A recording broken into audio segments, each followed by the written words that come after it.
Welcome to Season 4 of the Knack for Business podcast. Quick word from today's sponsor. You know that moment when something complicated finally clicks? That's what Fred Crouch does with real estate. His podcast, Property Wizard, from Gentry Learning, makes property wealth feel less like a mystery and more like a plan. Links in the show notes. Question for the audience. You are working hard and paying tax, but how do you turn your income and RRSPs into real long-term wealth instead of just another savings account? Our guest will explain how business owners can use RRSPs as a smart gateway into private market investing, cutting taxes today, growing money for tomorrow, and choosing opportunities that fit real-life goals instead of cookie-cutter products. Our guest today is Michael Lautru from Parvis Investment. He's a business development professional and a private market specialist with more than 10 years of hands-on experience guiding both growing startups and established multi-million-dollar brands. Through his work with Parvis Investment, he helps everyday investors step into private markets with confidence, clarity, and a steady focus on long-term goals. Michael is known for cutting through financial jargon and building real relationships first, believing that smart investing starts with trust and understanding people, not just spreadsheets. His career has included securing national supply contracts, leading complex B2B initiatives, and supporting community causes such as the United Way, all driven by a belief that business should create a genuine human value. He brings a sharp analytical eye and a straight talk approach and an unwavering commitment to doing what is right for clients, even when it means slowing the deal down. For Michael, success is measured by the futures his clients are able to build, not by the commissions collected along the way. He's also a familiar voice to our listeners. He's a returning guest to the Knack for Business podcast, and we're pleased to welcome back Michael. It's just, you know what? It's always a good day when I have a chat with you. So welcome back. And do you have a favorite quote or saying? Thank you, Bernie. Well, I mean, the one that I always say is sort of true in this household is from Walt Disney.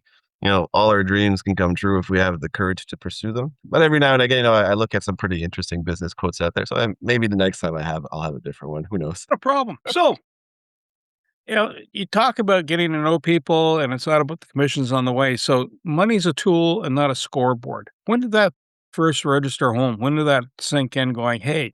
It's one of those things that you sort of grow into. I mean, when you're younger, a lot of people, for most people, it's a lot of times about the money, just because, unfortunately we need that human made element to survive in the world, put food on the tables, keep the lights on. But at the end of the day, I've realized that the more I put out as far as genuine wanting to help, the more it really just flows back in spades for the most part. So I tend to worry less about the money aspect at this point in my life, because as long as I'm out there helping people to achieve their goals and help them to better understand how to achieve those goals, everything else just sort of flows on its own right back at me or to me. And my wife is very much of the same mantra.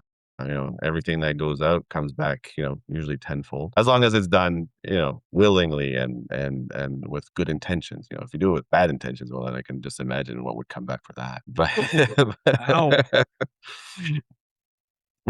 yeah, no, that I mean, it probably happened. I've always sort of believed that aspect, but it really sort of hit home probably when I first got started in the private wealth space, because I only got really started in this space to better understand it, for one, because I was presented with an interesting opportunity in the past.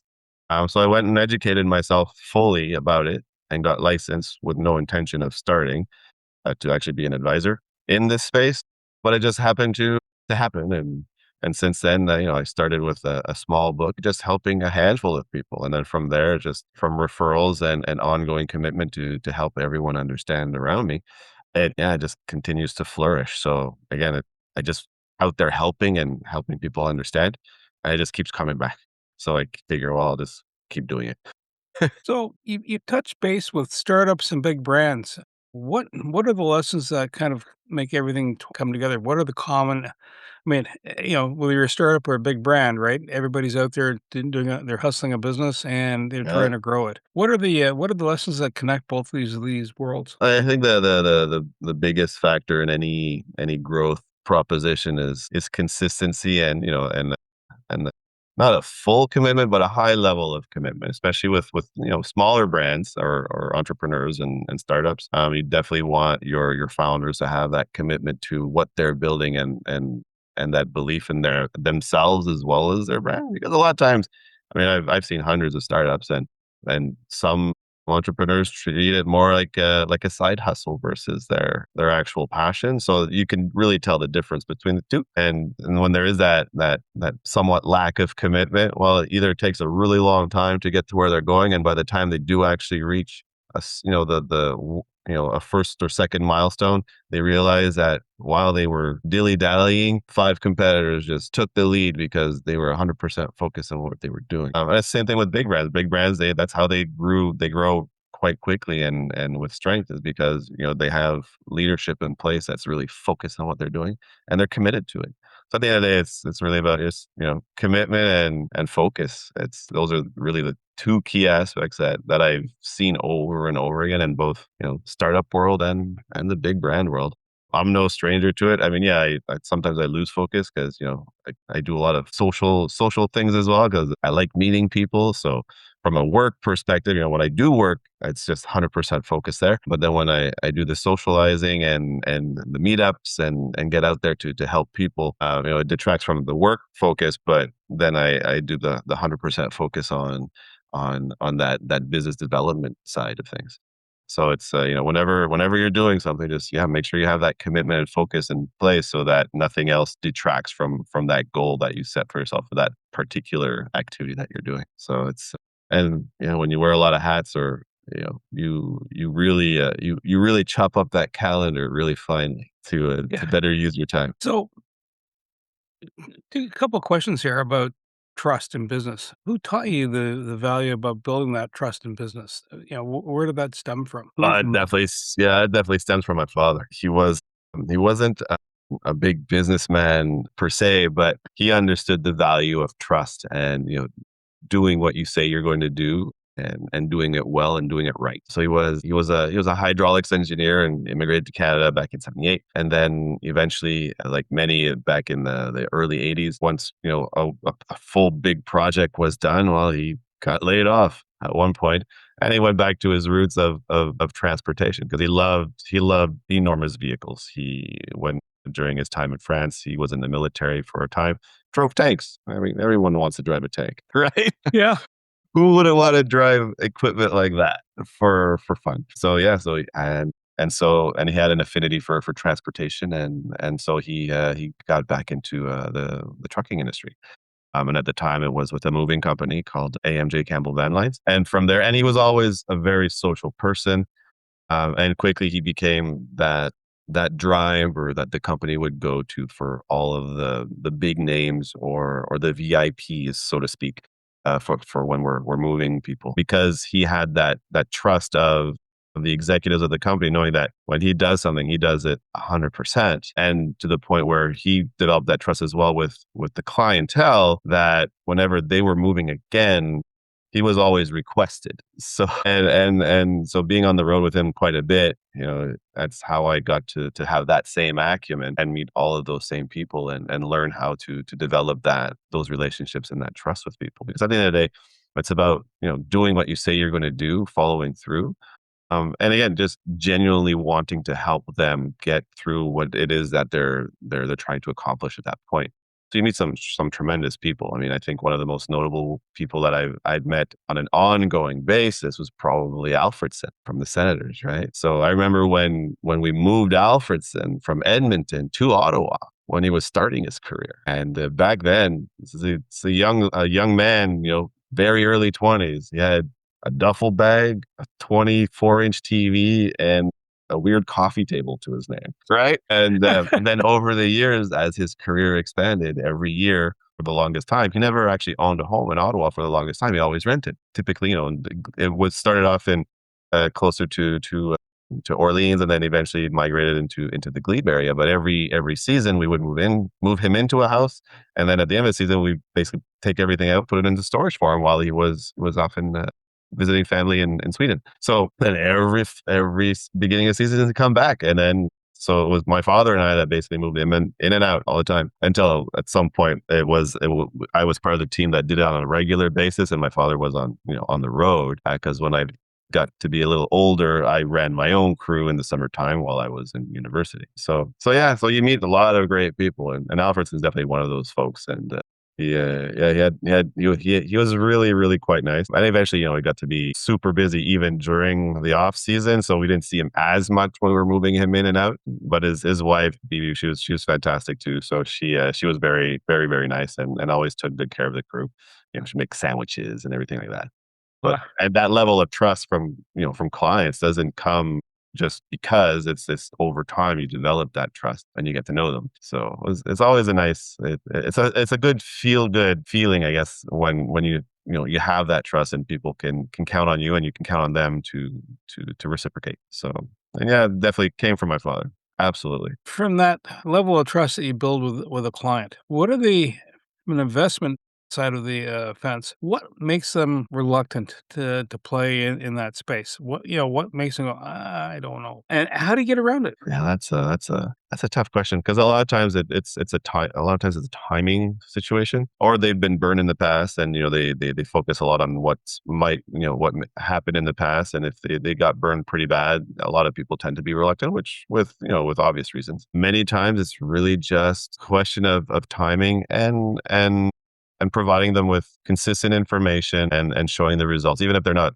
fully engaged at the time. But as long as they can see, ongoing results and the information, I mean, they'll trust me to a certain degree, but they still need to see how. Because I mean, I don't control the various portfolios I represent or work with, so they understand that part. So sometimes people just need to see the consistent results from a lot of these assets, and once they realize it, then and then I'll introduce them sometimes to other investors over, some of the events that I host, or, I'll do investor meet and greets. And I have investors that have been with me now for the entirety of my career. So over 10 years now, never lost a dollar. So that kind of reference or testimonial coming to someone that's, relatively new and just, who does know me, but is learning about the private equity space, when they hear from someone who's been in it for 10 years under my tutelage, then it definitely helps them get over that initial, I guess, that initial hump that's sort of keeping them back fully.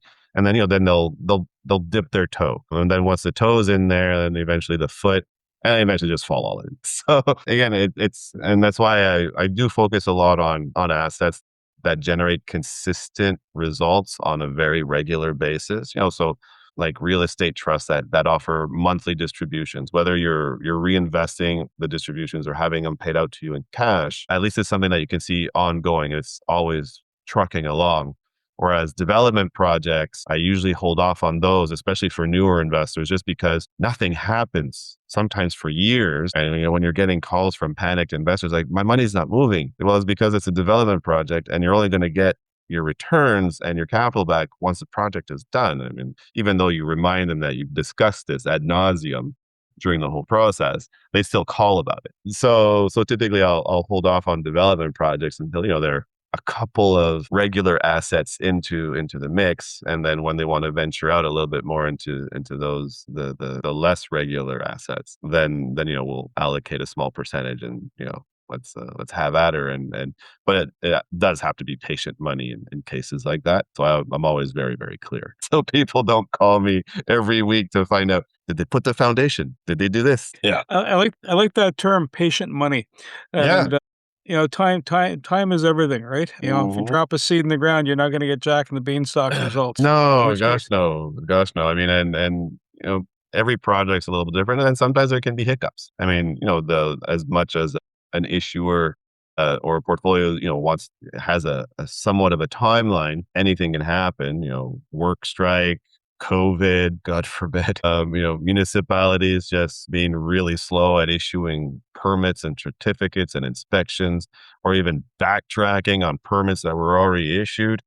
And some cities are worse than others for that. Hopefully, the government gets a handle on those things to get things done. Because a lot of times, it's not. People often think, the federal government's in charge of that. They aren't. They can help with legislation, or funding. But typically, all the bottlenecks happen at the municipal level. It's never federal or hardly provincial. It's definitely municipal. So those are the headaches I deal with. is there a kind of an offbeat question? Is there an ideal community that has optimal results in that nature? In other words, They issue the permit and it ain't getting retracted unless, of course, you're really a doofus about the job. Yeah. Is there Well, a it's city? it varies, right? So I mean, if you have smaller communities that are in full growth mode, typically a lot easier to work with. And I'll get that kind of feedback from the various portfolio managers and the operators. As an example, right? There's a portfolio I'm working with right now. They're building a lovely project out in Kemptville. And Kemptville is not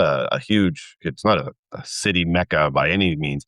It's a small town. There's maybe 10,000 people in Kemptville or so.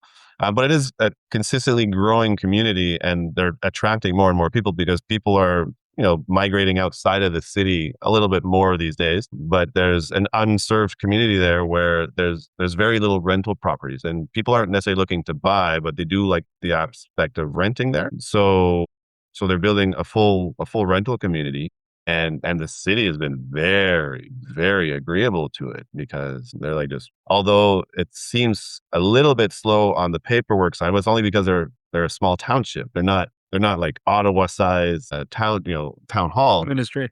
But however, that being said, although Ottawa has hundreds of people working at that level, Campbell might only have 10, but the folks in Campbell can get it done faster than the hundreds in Ottawa. So, and with a lot less friction. Again, as long as everything's in place. And this particular group, they're very good at what they do and having all the architect plans, all the site planning and everything else in place. And so everything's in order.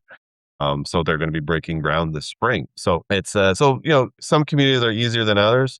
The ones that have, say, less land to grow on, sometimes they're a little bit more sticky. And then there's others that are just outright outrageous. I mean, so it varies from place to place and what the project is. If it's residential, typically it's not so bad. Slightly more commercial spaces or industrial to a certain degree, then it gets a little bit stickier. So for industrial spaces, especially new builds, definitely you want patient money unless the zoning's already in place, land acquired, and some of the permits already in process.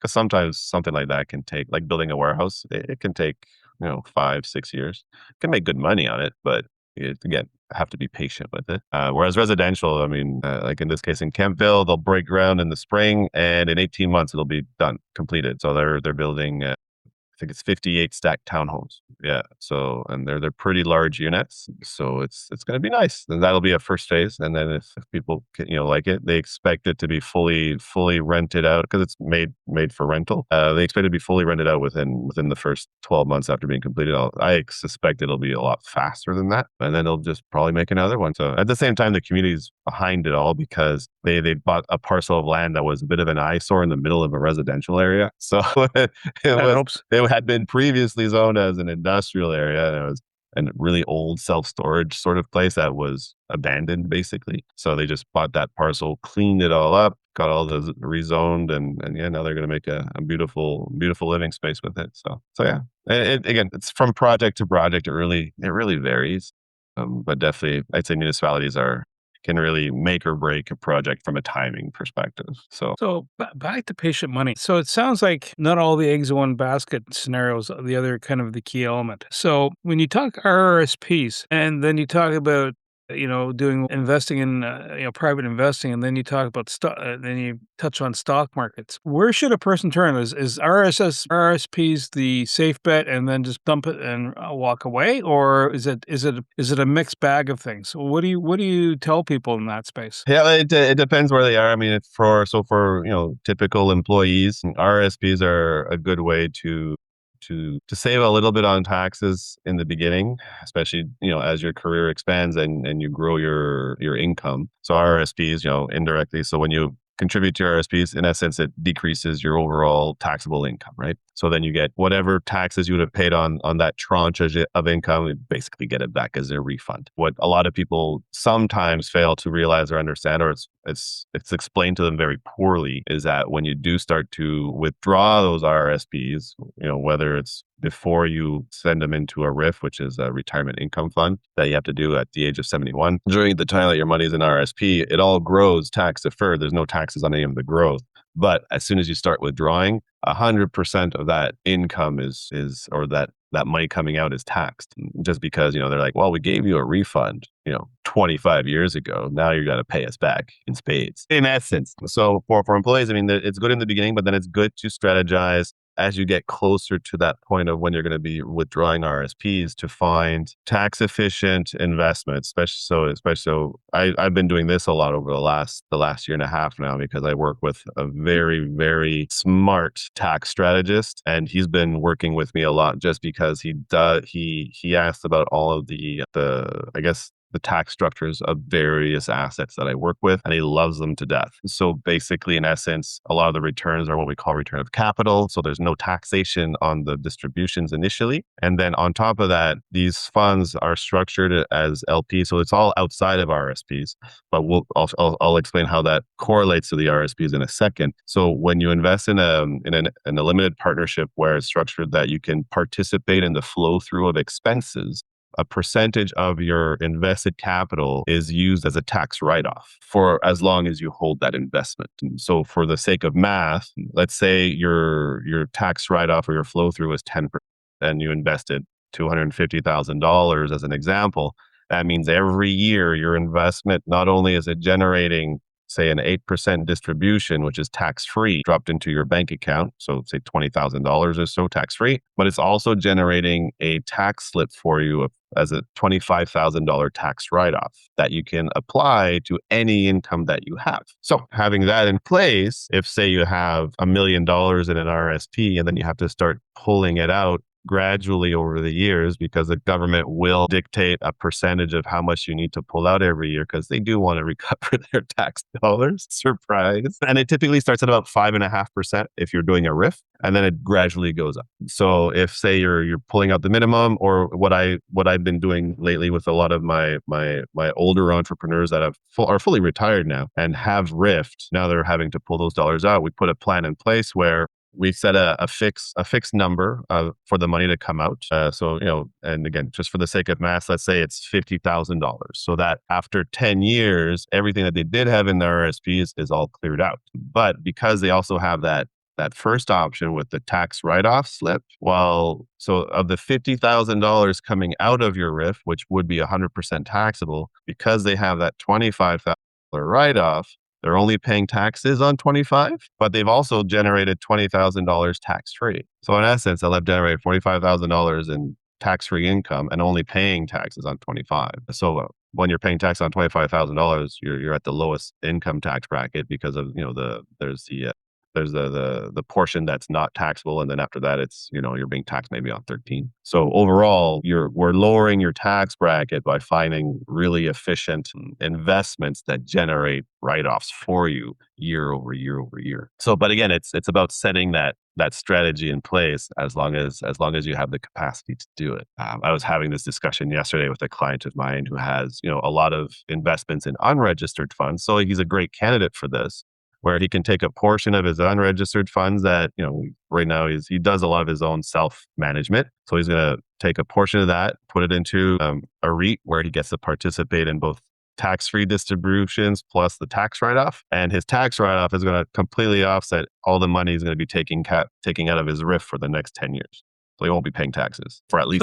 So what you're saying is make sure you have an accountant as part of the picture to track money coming and going. It's good to have a very good accountant. So I always work with accountants, especially with entrepreneurs and business people that are looking to use money within their companies to invest. So they can do RSPs for themselves, which is perfectly fine in the beginning. But eventually, you want to have a strategy to take those dollars out, but also minimize that tax burden. So if you have a set of assets that are tax efficient and also generating tax slips for you, then you can really minimize that tax burden, further down the line, without necessarily buying, crazy life insurance policies that, people do leverage at times for tax purposes. But that's a whole other level of things to do, which can work out really well too. But it's really for a small subset typically of the population. But for the most part, if you can find those tax efficient investments, which I typically have access to, then you participate in flow through, save on taxes, even though you're pulling income out of something that should be fully taxable. So, but having a good tax strategist, definitely worthwhile. I mean, he'll be part of my ongoing wealth roadshow for the year. He doesn't know it yet, but he's a pretty shy individual. but he knows numbers. He knows numbers and he knows taxes. So, but absolutely. So whenever, you want to build a tax strategy, I'm involved at the investment level, but make sure we always have your accountant there to fully understand how everything flows, and they can correlate, and they can verify, and legitimize the claims. So that way everyone's in the loop, and the client at the end of the day is paying a lot less taxes, not because it's nothing illegal. It's fully legitimized. It's just because at the end of the day, it's about finding those efficiencies to help minimize the waste. So I find it fascinating when you describe this, even in past conversations, because not all the money starts at the same point. You get to no, one point, you leverage the cash, you dump it over here, and then you structure it so you don't get hammered on the other end of the lane as you come out the other side. yeah, you have to Are think you long term. Long term. Most these days, too many people think they'll invest money today and they hope to hit a home run tomorrow and pull a whole bunch of money out. I mean, can it happen? Sure, but the risk associated to it can be pretty high as well. And then a lot of people forget is, when you do that, I mean, although it's not taxed as income, typically usually taxed as capital gains, but you're still going to be paying some taxes on those gains. But I mean, if you already have a strategy in place to offset the income, then it just makes it that much better. So just having lots of players on the board. are you finding with the economic times are unique. Just to put it just mildly, but yeah, this country, or Canada, is doing different things now to generate more traction, more activity, more business. And are you finding that is creating some other opportunities that were maybe a little sluggish earlier over the last 10 years, and Uh, now that are hot? Not so much immediately. Some of the portfolios I work with, they notice it a little bit more than we do, especially on the commodities side. Because I do work with a couple of portfolios that work heavily in the commodities and in the energy sector. So they're a little bit more, I'd say, volatile even by private standards. But otherwise, if I look at housing, for example, as I do work with a lot of real estate trusts. New builds are definitely more expensive these days, and hopefully that price tag comes down as more demand is in place, so that and we have more materials and basically places to live to try and offset those high costs. But overall, I'd say things are still pretty much where they were even pre-COVID to a certain extent in that sense. The biggest thing that affected the real estate market was definitely the interest rate pressures. But even then, a lot of these larger portfolios, they do manage to get good rates on their assets. So as long as the spread between the cost of borrowing and the cap rate that you have on your assets, there's a spread there. As long as it's positive, net positive, you might make less money short term, but long term, you're still much further ahead. So overall, I mean, it's not a terrible market. I think what happens is because everyone watches the news so much, they assume everything is affected by everything that's going on. So people are a little bit more skittish. So they're keeping things a little bit closer to the chest. But once they better understand the various assets that they can have access to that aren't necessarily affected or correlated directly to all the news out there, then they'll start dipping their toes in again and move forward from there, because there's lots of opportunity. You just need to be aware of it and be ready to take advantage of it when it knocks on your door. It's like real estate agents, especially the veteran ones. If you look at the housing market in Ottawa as an example, housing market's always gone up steadily.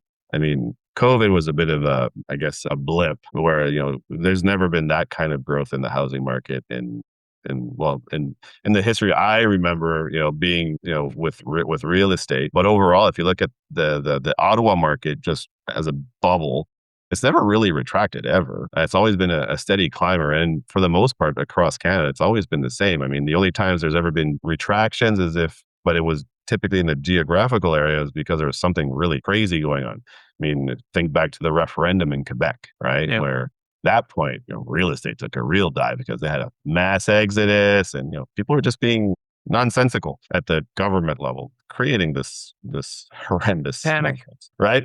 So, but overall, if you look at it, I mean, real estate is one of those things that just keeps on trucking, whether it's good, bad, but it becomes a question of how much time do you have. So as long as even if you buy a house today, if it's a house you plan on living in for 20, 25 years, well, guess what? In 25 years, as long as you keep to your payments, it'll be paid off. Doesn't matter if you paid 500,000 or 800,000 for a house, regardless of what the value of it should be. If you can make the mortgage payment, you keep paying it, it'll get paid. Did you overpay for it at this point? Maybe, compared to what? Last year, the year before? No one really knows. But that's why it's always good to, whenever you're looking for a deal, make sure you have what you need to be able to strike when that deal comes. I mean, I'm a perfect example of this. When my wife and I were looking to sell our condo to buy a house, we want to get a little bit outside the city. It was getting a little crowded. We had everything we needed in hand. And we just started looking, and then we found the perfect deal. Like literally, like we were right in that sweet spot where prices are starting to come down a little bit, like to more normal pre-COVID levels. Struck while the iron was hot, and then literally 2 months later, prices were going back up again. So, but we were ready to do what we needed to do at the time. So it's always about being ready, so that if a good deal comes by, you can take advantage of it. Most people just don't have the capacity to do it these days, unfortunately. We're all about, well, especially the newer generation, very much about instant gratification. We're more concerned about the newest iPhone than being prepared to take advantage of a great deal that can really set us forward many years, especially down the line. Because planning is important, and I try to focus on that with investors. I always ask them, where do you want to be 5, 10, 15 years from now? So especially the younger ones, they have some runway to plan. The ones that are getting closer to retirement, that's when we start talking heavily about the tax strategy moving forward, so that they can get all those pieces in play, so that by the time they start pulling things out of their RRSP, they should be paying little to no taxes on that portion for quite some time. Long game. What does long game mean? Timeline wise, is that 1 year, 2 years, 5, 10, 20, 25? Or is it long game? I guess it's a little different for everybody.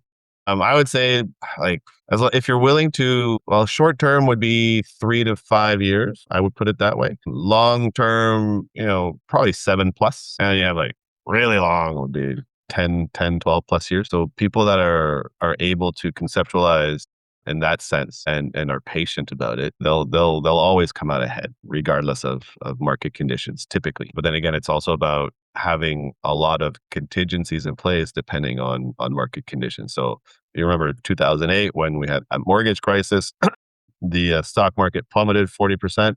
Imagine if someone was retiring that year and half their portfolio was gone. They were probably pretty panicky. However, if they didn't need to pull money out of that portfolio quite yet, they could leave it there. Then they're in a much better position while it recovers. Although it took several years to recover. But if you have a diversified portfolio where you have someone like me on the private side that handles 40 to 50% of it, and it's consistently generating income for you, where you don't actually have to liquidate equity, then you're in a much better position. But that takes a little bit of planning. So typically you want to get that kind of planning done, if you have capacity in your late 30s, so that, by the time you want to semi-retire or fully retire, you have a solid nest egg generating some decent income in a very tax efficient way. So, I mean, and at the end of the day, it's always boils down to the question is, what do you want your lifestyle to be and where do you want to live? Because, you can live very differently in different parts of the world on $50,000 after tax, right? I mean, to live in Canada with $50,000 after tax money is very different than, say, living in Thailand with $50,000 after tax money. Right. I have investors in both areas, and, both are pretty wealthy. But, if you have, say, 6 figures to work with, Thailand gets you a lot of really crazy parties, right? For pennies on the dollar. And in many cases, I look at Thailand, and not the big cities, not Bangkok or anything like that.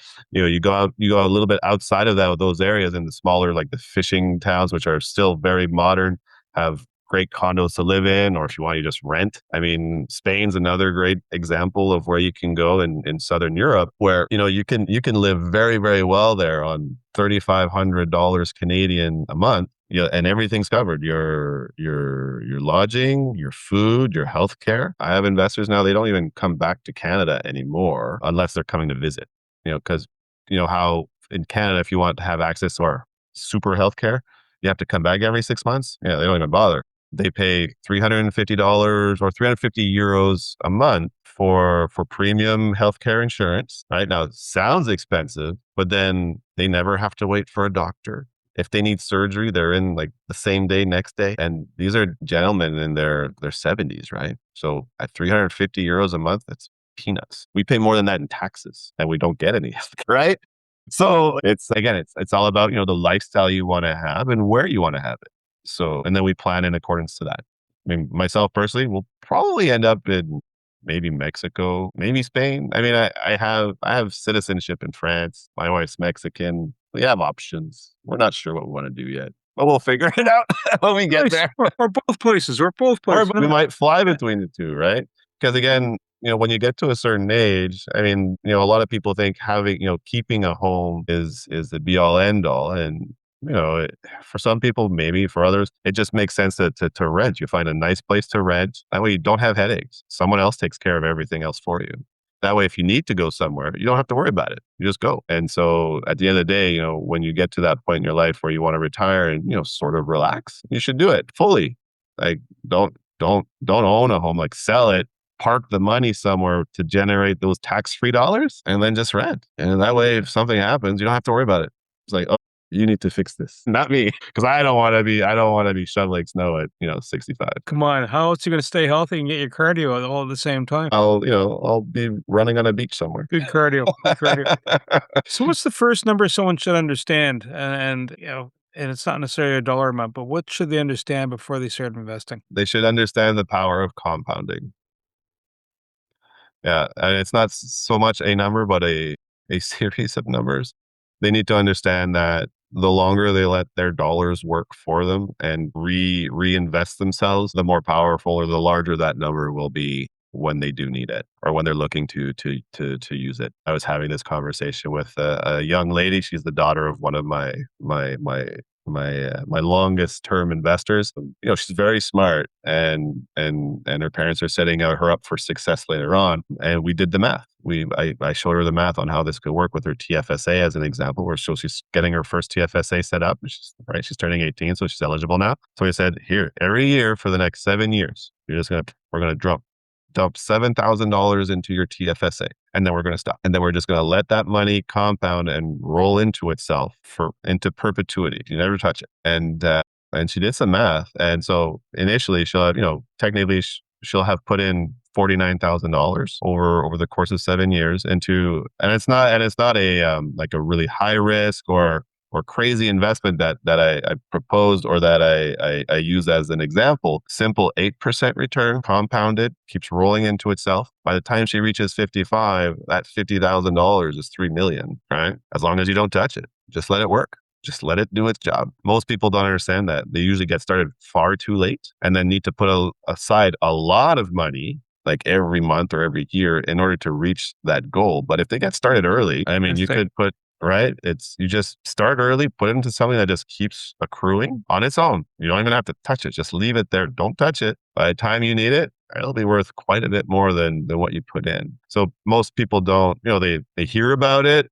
They look at charts and figures like, oh, that'd be wonderful, but they never execute. So the longer you wait to execute, the smaller that number is at the end. And then again, I mean, it's not about reaching, say, $3 million because $3 million is nice. However, most people don't understand that if you have $1 million well invested, and again, depending on the lifestyle you want to lead, that $1 million can generate a significant amount of income. I mean, most of my investors with $1 million, I help them generate about $60,000 in after-tax income. I mean, it doesn't sound like much, but $60,000 after tax. To make $60,000 after tax, you need to make 120. Now it gets interesting, right? So it's about the planning. And if you don't have someone that wants to help you and figure out that plan with you, then it becomes a little difficult. With business owners, sometimes they don't always have the time or take the time, but an accountant will sit them down and say, talk to Mike, here's what we're going to do.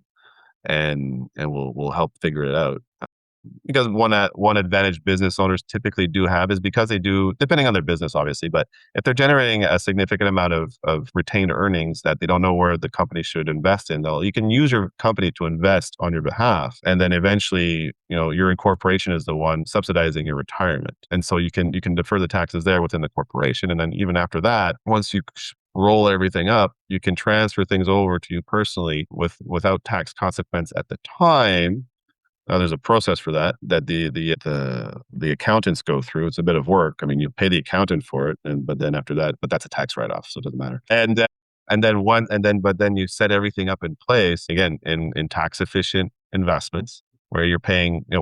The returns are return of capital, meaning there's no taxes on them until you've received the equivalent of your capital back. And then after that, you're paying capital gains, which means you only pay taxes on half. But then if those investments are also generating a flow-through tax slip, you apply that to your taxable income. So you might end up a wash of paying no taxes because of the way you structured everything initially. So, but yeah, planning and compounding. So Michael, if someone goes, wow, listen to this podcast, what do I do next? So how do they reach you? Who do you service? Are you limited by geography, where the investments go? Outside of the country, inside the country? The investment inside of the country, outside of the country? Yeah. So right now, I'd say the only limitations that I have from a geography standpoint is right now the way the system is set up as far as with securities regulators. I am limited to Canadian investors for now, or as long as they have a Canadian address, even if because I do have investors outside of Canada, but they still have a registered address and they are Canadian, so they're allowed to still invest through me, or I can manage their funds. But if it's a foreign investor, I can also help them out. And there's just a little extra paperwork there. But however, the easiest way to reach me is definitely by LinkedIn. They just look me up on LinkedIn. So, Michael Lautru, Lautru. They can find me there, send me a quick message, and then we can communicate by email. But as far as geography is concerned, I can meet anybody online. And then if I happen to be there in their area, then I always make a point I love meeting people in person. It's great. And Parvis as a platform has allowed for me to expand my scope and reach to different types of investors across Canada. And that's why I'm having a lot of different events in different provinces, because I now have investors in all of these different areas. So, and in many cases, I've never actually met them in person, but I did build that trust alongside them, by doing phone calls and video calls and explaining how a lot of these things work. And in many cases, they're full-on referrals from people that have worked with me in the past already. So most of my business is built on referrals. And yeah, so and that makes it that much easier, and the process is a little less long, I guess, less lengthy. Yeah. When it comes to helping people get onto that right track. But yeah, so technology is great for the outreach and getting in front of people.